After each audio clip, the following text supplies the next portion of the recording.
بسم اللہ الرحمن الرحیم. جی بہت شکریہ. دیکھیں بھائی، اصل بنیادی طور پر میں تھوڑا پس منظر بتا دوں. 26ویں آئینی ترمیم کے پاس ہونے سے پہلے ایک مسودہ آیا.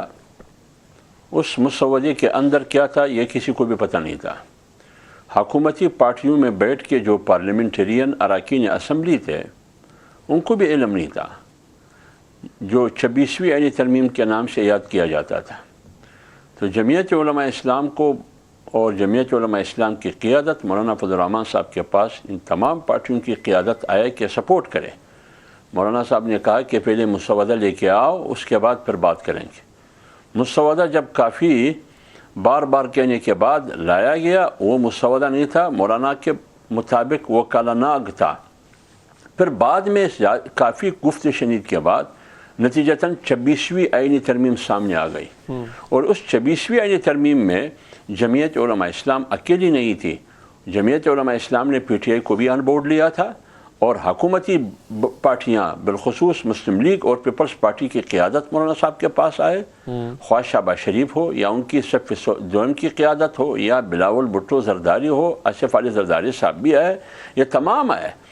ان تمام کے ساتھ مختلف اوقات میں ان کی قانونی ماہرین کے ساتھ ہمارے قانونی ماہرین بیٹھ کے ایک مسودہ سامنے آیا، ترمیمی مسودہ 26ویں آئینی ترامیم کے نتیجے میں، اور 5 ترامیم جیوئی کی طرف سے ان کو دیے گئے جو شامل کیے گئے اسی مسودے میں، جو ٹوٹل 27 ترامیم ہو گئے. اس میں ایک ترمیم دینی مدارس کی رجسٹریشن کے حوالے سے تھا.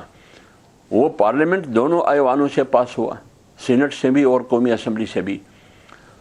اس کے بعد سائن کرنا تھا صدر صاحب نے تمام آئینی مسودے پر، تمام ترامیم پر دستخط کیا، لیکن صرف دینی مدارس کی رجسٹریشن کی جو حصہ ہے اس ترمیمی حصے پہ انہوں نے دستخط نہیں کیا. بعد میں کہا گیا کہ کچھ ٹیکنیکل غلطیاں ہیں یا کمزوریاں ہیں، اس کی اصلاح ضروری ہے، اس کا اصلاح بھی کیا گیا. اچھا. پھر بھی تاخیری حربوں سے کام لیا جاتا رہا. پھر بیچ میں آصف علی صاحب دبئی چلے گئے، وہاں سے واپس آئے.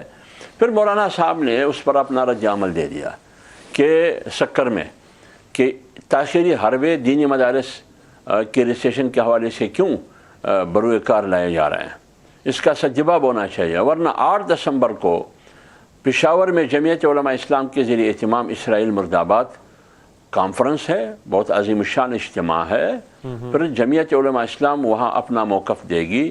بہتر یہی ہے کہ 8 دسمبر سے پہلے اس مدارس بل پر دستخط ہونا چاہیے، لیکن نہیں وہ ابھی تک 8 دسمبر تو آیا نہیں ہے. بیچ میں بلاول بھٹو زرداری آئے مولانا صاحب کے پاس، رانا ثناء اللہ آئے، دیگر ان کی. آج میاں شہباز شریف وزیر اعظم پاکستان کی مولانا صاحب سے فون پر رابطہ ہوا، لیکن ابھی تک کچھ بھی نہیں ہوا ہے. بلکہ اس سے بھی برا ہوا وہ یہ کہ صدر صاحب نے اس دینی مدارس کی جو رجسٹریشن بل ہے اس کو مسترد کیا.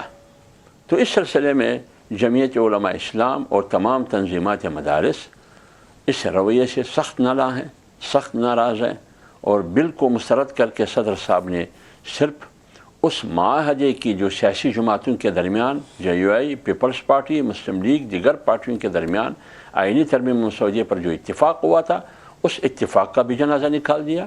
پارلیمنٹ کے منہ پر بھی تماچا مارا گیا، اور اپنے بیٹے کو بھی شرمندہ کر کے اس کو بھی لال جھنڈی دکھائی گئی.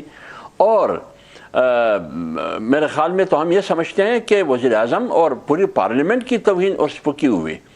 مطلب کیا ہے اس کا؟ کس کو خوش کرنا ہے؟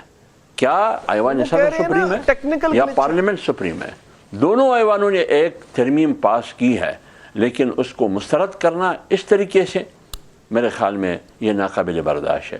تو جمعیت علماء اسلام 8 دسمبر کو دینی مدارس کی تحفظ کے حوالے سے اس ترمیمی بل کی مسترد ہونے کے نتیجے میں 8 دسمبر کو ٹھیک ہے آپ کا پوائنٹ آ گیا.